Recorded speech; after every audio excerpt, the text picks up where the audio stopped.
नमस्कार साथियों, एक बार फिर से आपका स्वागत है आपके अपने इस चैनल पर।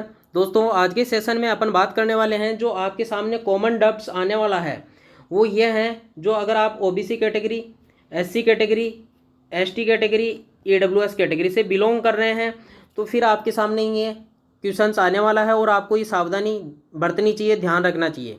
अगर आपने जो कास्ट सर्टिफिकेट है या फिर मूल निवास है, वो अगर मूल निवास है, अगर वो आपने आवेदन की अंतिम तिथि के बाद अगर बनाया है तो दोस्तों आपको क्या सावधानी रखनी है।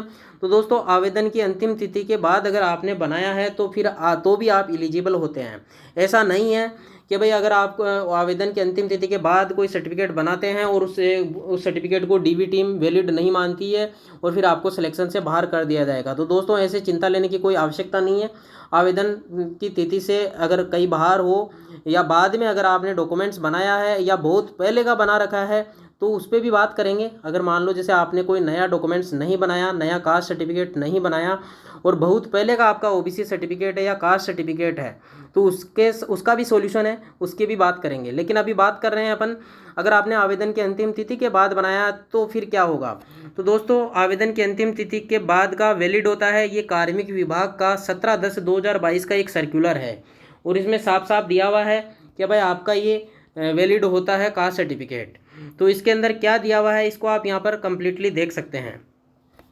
इसके अंदर ये यहाँ पर दिया हुआ है, यदि किन्हीं कारणों से अभ्यर्थी द्वारा आवेदन की अंतिम तिथि तक जारी किया हुआ प्रमाण पत्र प्रस्तुत नहीं किया जाता है तथा अंतिम तिथि के पश्चात जारी किया हुआ प्रमाण पत्र प्रस्तुत किया जाता है तो ऐसे अभ्यर्थी से इस आशय का शपथ पत्र लिखा जावे कि वह आवेदन की अंतिम तिथि के बाद भी संबंधित वर्ग की पात्रता रखता था। तो इस प्रकार से आप इसको देख सकते हैं और यह सूचना गलत पाए जाने पर उसकी नियुक्ति निरस्त की जा सकेगी। तो दोस्तों, इसमें क्लियर लिखा हुआ है कि भाई आवेदन की अंतिम तिथि के बाद आप बना सकते हैं, चाहे मूल निवास हो चाहे कास्ट सर्टिफिकेट हो, लेकिन आपको एक इस कास्ट सर्टिफिकेट से रिलेटेड एक शपथ पत्र का प्रारूप है, जो भी वह प्रारूप भी कार्मिक विभाग की गाइडलाइन के अकॉर्डिंग ही एक निश्चित प्रारूप के अंदर लिखा हुआ है।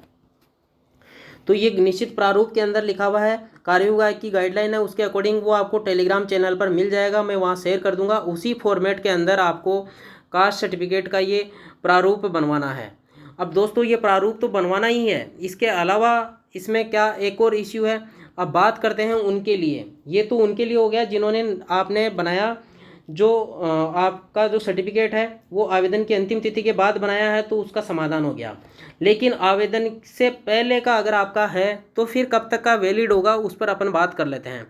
तो कास्ट सर्टिफिकेट जो भी हो, ईडब्ल्यूएस है, एससी एसटी है, जो भी है, तो एससी एसटी के लिए तो दोस्तों ये चीज़ लागू नहीं है। एससी एसटी के लिए तो क्रिमिनल नॉन क्रिमिनल का इश्यू नहीं है, इसलिए इनके लिए प्रॉब्लम सामने नहीं आती है, तो इन्हें तो कोई आवश्यकता नहीं है। लेकिन जो ओबीसी और ईडब्ल्यूएस और एमबीसी कैटेगरी वाले कैंडिडेट्स हैं तो उनके लिए क्या है, जो आपका सर्टिफिकेट बनता है कास्ट सर्टिफिकेट, उसकी 3 इयर्स की वैलिडिटी होती है।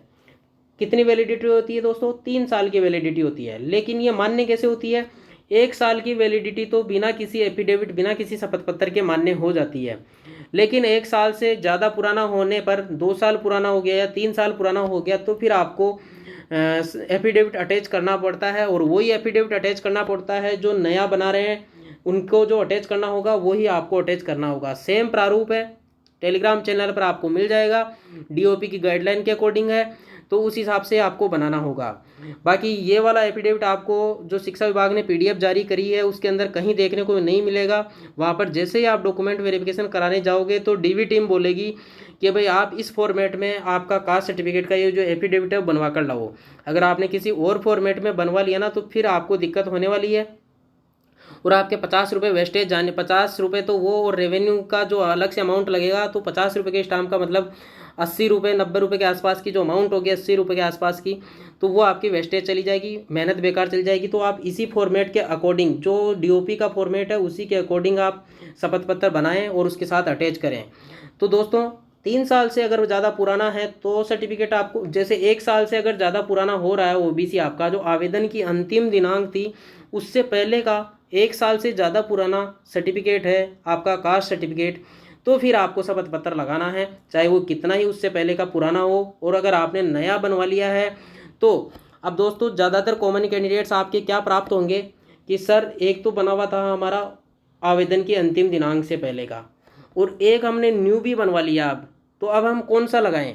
तो दोस्तों यहाँ पर बात करते हैं, अगर आवेदन की अंतिम दिनांक जो भी थी उससे 1 साल पहले का अगर पुराना है, 1 साल पहले का पुराना है, तो फिर आप ये वाला लगाएं।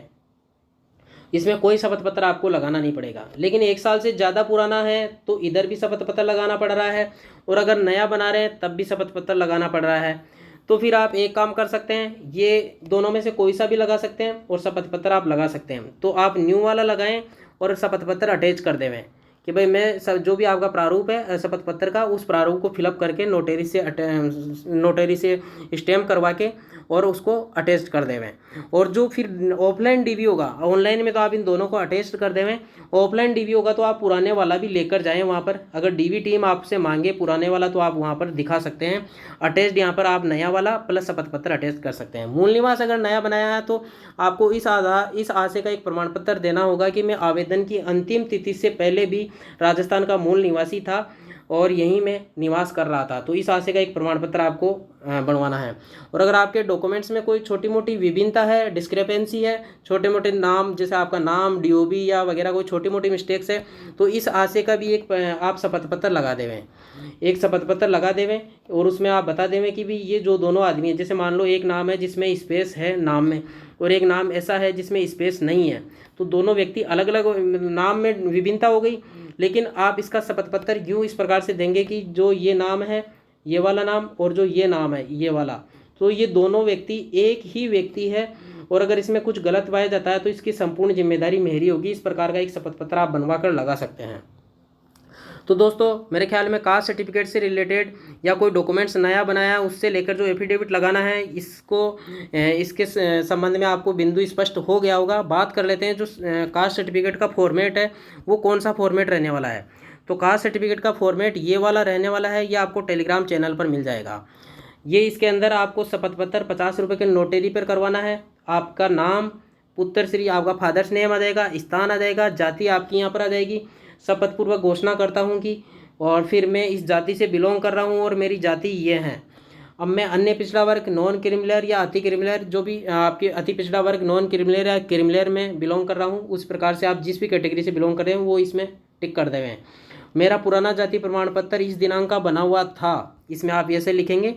और फिर पूरा ये वाला पॉइंट अपने देख लिया। मैं दिनांक तक अन्य जो मैं इसमें दिनांक कब भी लिखोगे जब आप एफिडेविट बना रहे हो तो वो वाली दिनांक इसमें मेंशन कर देना। जैसे आप 5 तारीख को, जैसे आप बना रहे हैं 2 मई को, तो 2 मई को बना रहे हैं तो आप इसमें लिख देंगे 2 मई 2025 तक अन्य पिछड़ा वर्ग किया जो भी कैटेगरी है उसमें मैं आता हूँ, आज भी मैं बिलोंग कर रहा हूँ। यहाँ पर आपके सिग्नेचर हो जाएंगे या आप डिक्लेरेशन करवा देंगे और यहाँ पर आपको नोटरी से अटेस्टेड करवा देना है और यहाँ पर आप सिग्नेचर स्वयं के करेंगे।